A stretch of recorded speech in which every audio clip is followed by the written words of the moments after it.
آج ایمان اتنے کمزور ہو گئے، لوگ اونٹ کی ہڈیاں چھپا رہے ہیں، جادو نہیں ہوتا۔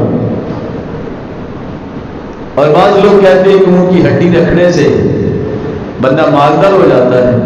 اللہ ہم سب کو سلامت رکھے۔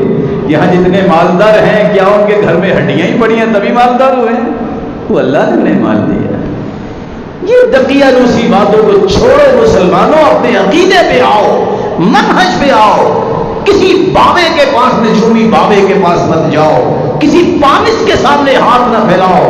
حدیث میں آتا ہے جو کسی کاہن نجومی کے پاس جاتا ہے، صرف پوچھ لے بتاؤ میری قسمت کیسی ہے، پوچھنے پر ہی 40 دن کی عبادت قبول نہیں ہوتی۔ اور جو تصدیق کر دے کہ اس نے سچ کہا ہے، وَقَدْ كَفَرَ بِمَا أُنزِلَ عَلَى مُحَمَّدٍ، اس نے تو اللہ کے رسول پہ نازل ہونے والے قرآن کا انکار کر دیا۔ ویسے ایک راز کی بات ہے، اگر یہ کبوتر لے کے یہ فٹ پاتھ پہ بیٹھا ہے، اگر اتنا ہی یہ کرمی والا ہوتا تو یہ فٹ پاتھ پہ زندگی گزارتا ہے، اس کی کچھ 8 کنال کی کوٹھی ہوتی۔ یہ دھکے کھا رہا ہے، ون سمنی جو ہے اس کے سامنے دھول آتی ہے اور بیٹھا ہے، اور آپ کو قسمت بتا رہا ہے۔